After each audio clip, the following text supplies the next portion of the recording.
नमस्कार, आप देख रहे हैं सनराइज ब्रेकिंग न्यूज। आइए देखते हैं सुबह की ताजा खबरें। गृह मंत्रालय ने बुधवार को कोविड-19 संबंधी नए दिशा निर्देश के तहत सिनेमा हॉल और थिएटरों को ज्यादा क्षमता के साथ संचालन जारी रखने की अनुमति दे दी। वहीं स्विमिंग पूलों को भी सबके लिए खोलने की मंजूरी दे दी। यह नया दिशा निर्देश 1 फरवरी से लागू होगा। इसके मुताबिक राज्यों के भीतर या राज्य से एक दूसरे राज्य में आगमन पर किसी तरह की पाबंदी नहीं होगी। खबर की बात करें तो जमशेदपुर के परसुडी थाने में बैठक के दौरान सिटी एसपी सुभाष चंद्र जाट के साथ अभद्र व्यवहार करने के मामले में परसुडी पुलिस ने विक्की कटियार को पहले ही जेल भेज दिया। इस मामले में उसकी बहन प्रभा कटियार को भी आरोपी बनाया गया था। प्रभा को पुलिस बुधवार को मेडिकल के लिए एमजीएम अस्पताल लेकर पहुंची। मेडिकल के दौरान उसने अस्पताल परिसर में खूब हंगामा किया।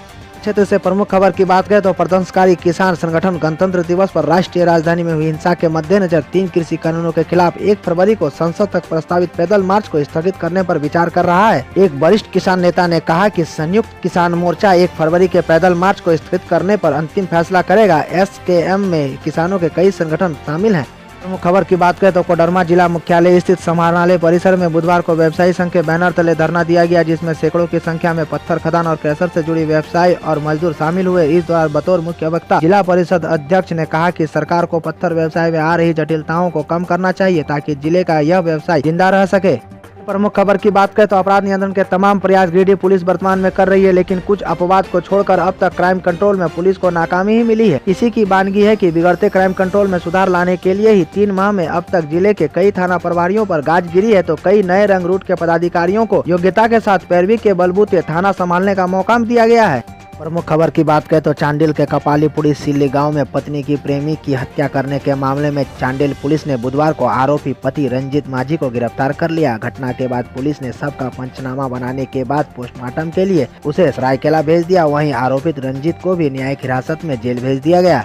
अगले प्रमुख खबर की बात करें तो राज्य संग्रहालय रांची, सांस्कृतिक निदेशालय, झारखंड सरकार एवं कलाकृति आर्ट फाउंडेशन के द्वारा राज्य स्तरीय ऑनलाइन चित्रकला प्रतियोगिता धरोहर 2021 का आयोजन दिनांक 28 जनवरी दिन गुरुवार को किया जाएगा। इस अवसर पर संग्रहालय अध्यक्ष डॉक्टर मोहम्मद सफरुद्दीन ने बताया कि इस कार्यशाला में राज्य भर के प्रतिष्ठित चित्रकार अपनी कृति से झारखंड राज्य के समृद्धि, पुरातात्विक धरोहर, इतिहास और संस्कृति को अपने कैनवास पर उतारेंगे।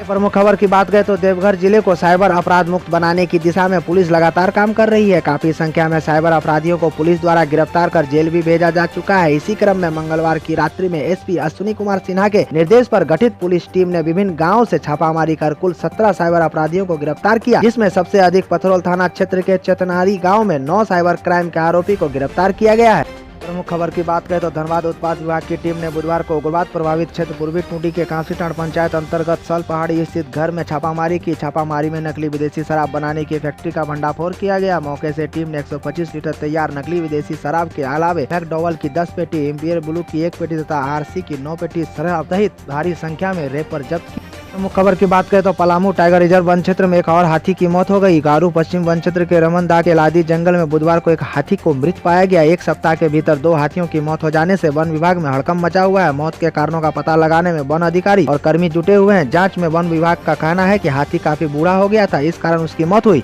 प्रमुख खबर की बात करें तो झारखंड राज्य के सबसे बड़े मेडिकल कॉलेज रिम्स के छात्रों के लिए 7 हॉस्टल है। सभी हॉस्टल में करीब 100 से 150 की संख्या में छात्र रहते हैं। छात्रों के खाने की व्यवस्था के लिए प्रत्येक हॉस्टल में 2 से 4 मेस का संचालन हो रहा है, लेकिन बगैर टेंडर के संचालित मेस के संचालक छात्रों को गुणवत्ता युक्त भोजन नहीं दे रहे हैं।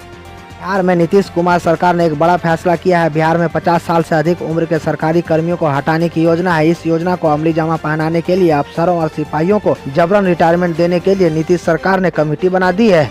प्रमुख खबर की बात करें तो बाल श्रमिक स्कूलों में टीचिंग और नॉन टीचिंग कार्यों से जुड़े कर्मियों के सामने बड़ा संकट बना हुआ है। दुमका में ऐसे स्कूलों से जुड़े स्टाफ 3 सालों से बिना मानदेय लगातार काम कर रहे हैं। इस विषय पर जिला परिषद सदस्य और सांसद प्रतिनिधि ने दुमका डीसी से जिला बाल श्रमिक उन्मूलन समिति का ध्यान आकृष्ट कराया है। बुधवार को उन्होंने डीसी को लेटर लिखकर ऐसे कर्मियों का भुगतान जल्द से जल्द कराने का आग्रह किया है। अगले प्रमुख खबर की बात करें तो हजारीबाग के नगवा स्थित टोल प्लाजा में अपनी मांग को लेकर आदर्श युवा संगठन द्वारा चल रहे आमरण अनशन को 13वें दिन सरकार, जिला प्रशासन व एनएचआई ने तुड़वाया। अनशन तोड़वाने के लिए झारखंड सरकार के कृषि मंत्री बादल पत्रलेख, मंत्री सत्यानंद भोक्ता, बड़का गांव विधायक अम्बा प्रसाद आदि ने पहल की थी।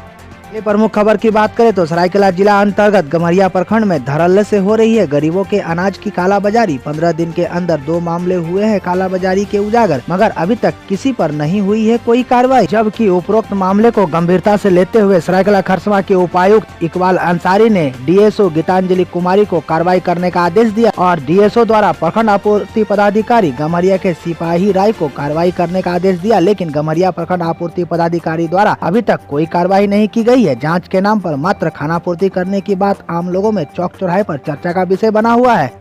क्षेत्र से प्रमुख खबर की बात करें तो देश भर में बुधवार शाम को 6 बजे तक 23,28,779 लोगों को कोरोना वायरस का वैक्सीन लगाया गया है, जिसमें झारखंड में बुधवार को कुल 5,287 स्वास्थ्य कर्मियों का टीकाकरण हुआ। यह जानकारी केंद्रीय स्वास्थ्य मंत्रालय के अपर सचिव डॉक्टर मनोहर अगनानी ने एक प्रेस वार्ता में दी। उन्होंने बताया कि अब तक राज्यों में टीकाकरण की जो स्थिति है उसके अनुसार 79% टीकाकरण सिर्फ 5 राज्यों कर्नाटक, पश्चिम बंगाल, महाराष्ट्र एवं मध्य प्रदेश और राजस्थान में हुआ है। इस हिसाब से देखा जाए तो झारखंड में टीकाकरण की रफ्तार ने जोर नहीं पकड़ा है और यह धीमी गति से चल रही है।